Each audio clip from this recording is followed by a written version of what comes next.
heavy on your heart every day? It is very heavy on my heart every day. I get to manage 25 clients. At first, I was a regular case manager for our, let's just say, American clients, right? We got to help them and receive the same services, and now we see this illegal migrants get now working in a facility as a sanctuary for the asylums. You can definitely see just the weight that it takes, the amount of work that it takes just to give these migrants a good life here. So all the caseworkers that used to work with New York citizens, now you're just working with migrants. Yes. So the New York citizens they're just like pushed aside. Now at one point, I know they were just giving them vouchers quickly to get out and move into housing, NYCHA, Section 8. They were pushing them out so they can create space for the migrants into the shelters. But now I've seen a change, and now they are creating more open spaces with hotels, buying out buildings to create more spaces for them and just overpopulate the city. Who owns the hotels that they're staying in? Different owners. It doesn't. So it's not the city. So DHS is basically the Department of Homeless Services. They're in charge of the homeless shelters right now. DHS is in charge of the homeless shelters. You want to let it pass through? Okay. So DHS, they take over the shelters around, and then now it's up to if they buy out nonprofit organizations to take over to provide these migrants, basically caseworkers, case managers like myself, to basically help them transition to the American life. Okay. And I'm going to ask you the voting question again. So I've heard that migrants are being able to get Social Security cards. Is that true? Yes, they are able to get work permits and Social Security cards. And with a Social Security card and a work permit, would that allow them to get a driver's license? Yes, they will need some extra supporting documents, but with the work permit, if they have a current passport, it could be from their country, their Social Security card, they can definitely, and the ID NYC, they can definitely go ahead and get a New York State ID. With a New York State ID, a Social Security card, most likely, do you think they will be able to vote? From my understanding, the documents you need in order to vote, those are all part of those supporting documents. Yes, they will be able to. They will be able to vote. As we've been to different border sites, and we've pretty much been everywhere in America.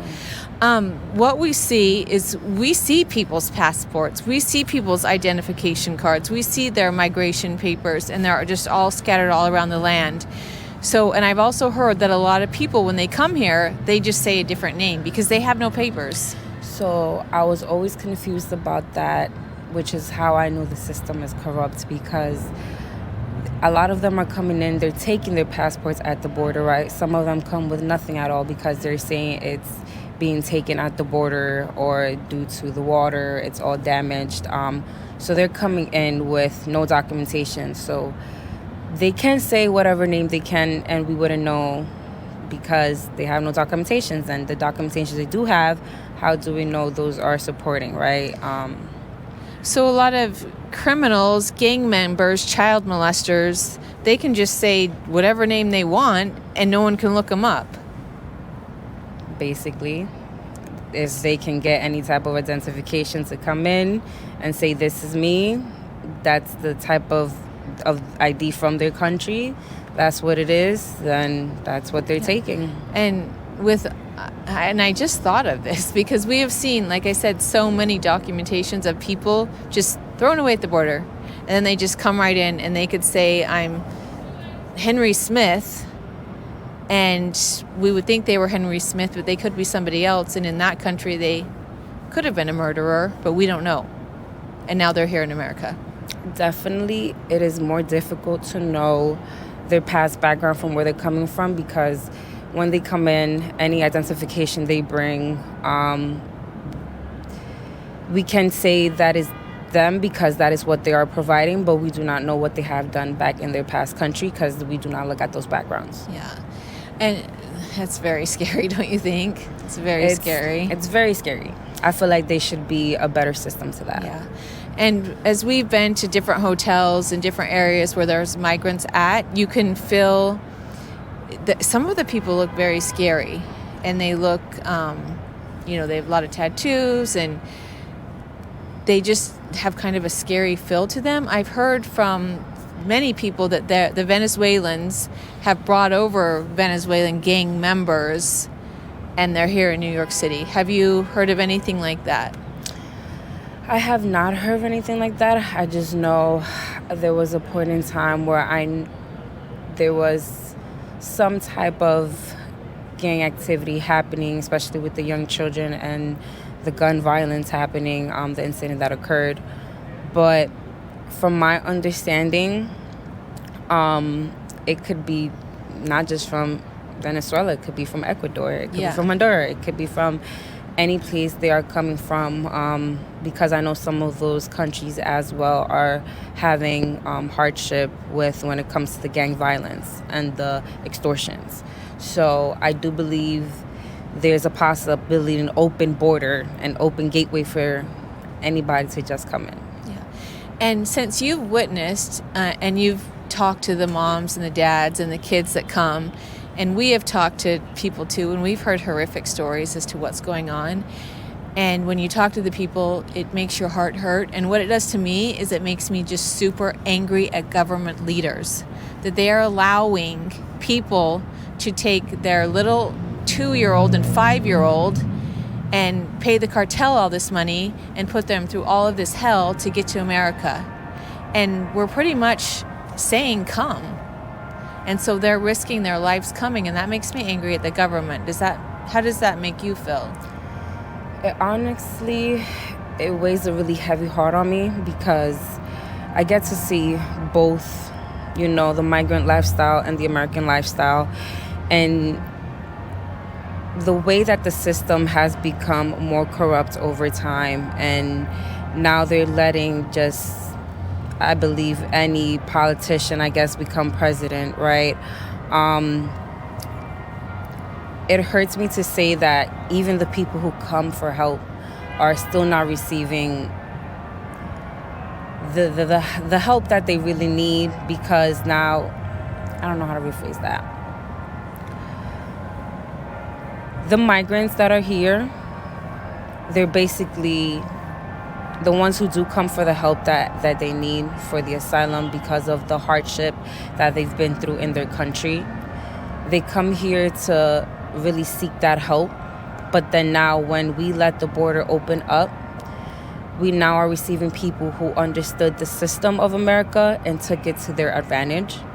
And now everything has just become so disorganized, and honestly it's very disgusting. It's very upsetting, and a change needs to happen. And the young generations, every generation, every American, anybody that needs to see a change happen, we need to make that choice now. Yes, we do.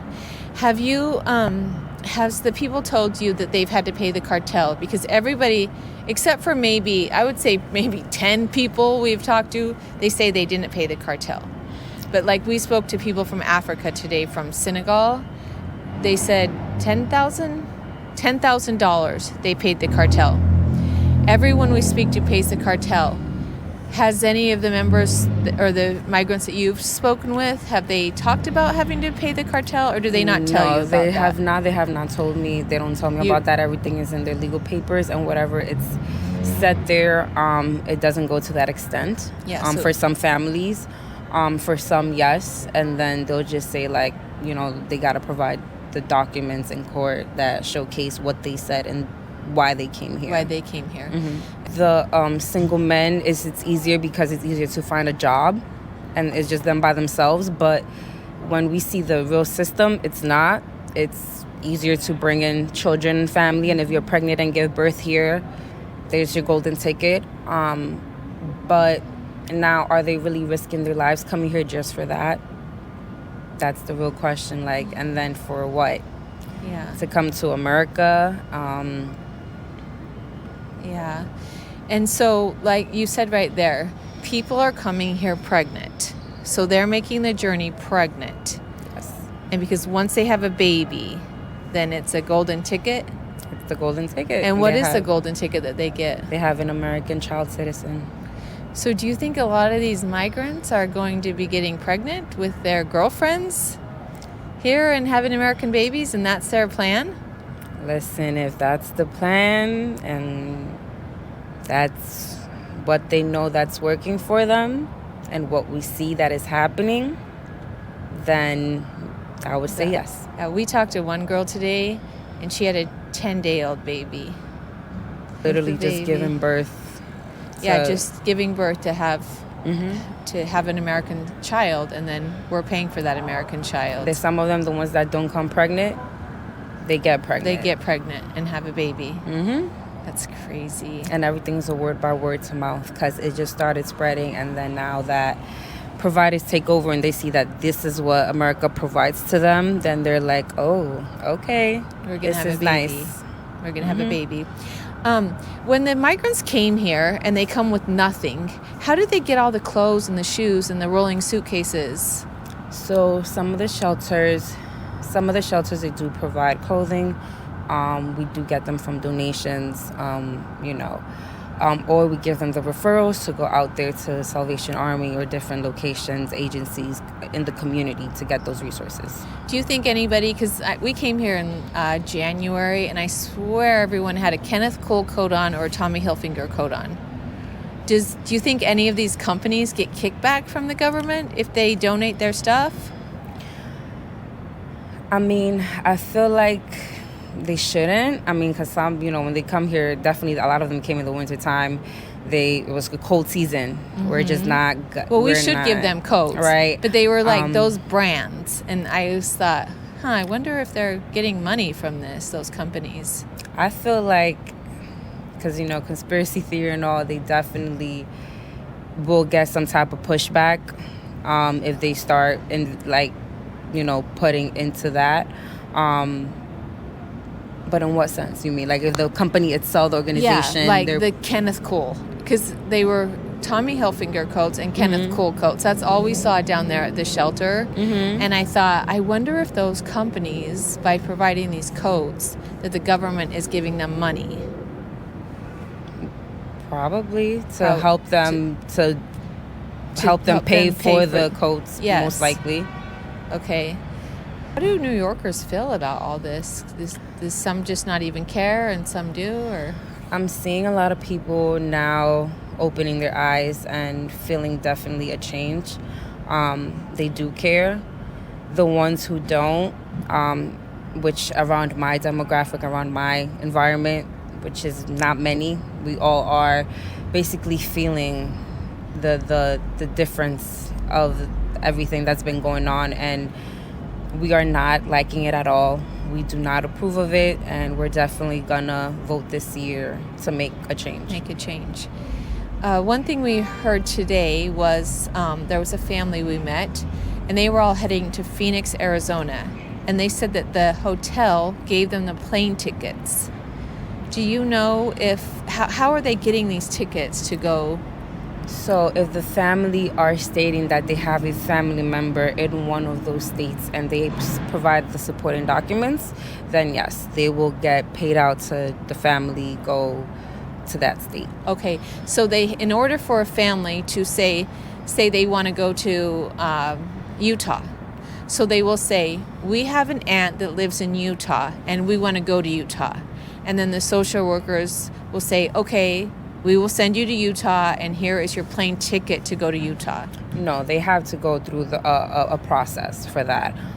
They need to provide supporting documents, and then it needs to be approved first. And that's up to the city to decide that. And for the most part, if they provide just, the address and certain documents, then they go to that state. That's it. They go to Utah.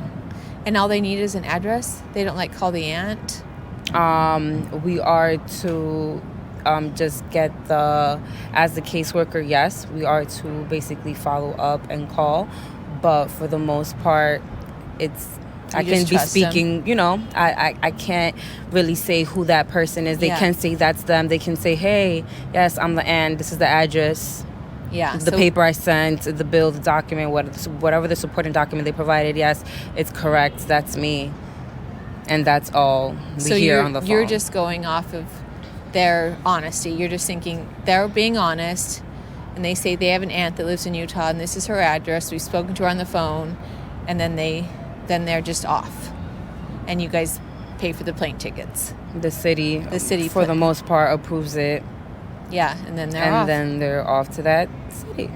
Yeah. Oh wow. That's one way. Even if they're not a sanctuary city or state, they can still just go as long as because it's the same for the American, like for us, like they get a certain voucher, a certain program or something, and they say, hey, I want to move here because the family members there. Is the same thing. Yeah. So they can get those services as well. Yeah, as long as you have a family member there, you can do it. Yeah, that's what I wanted to ask you. Great.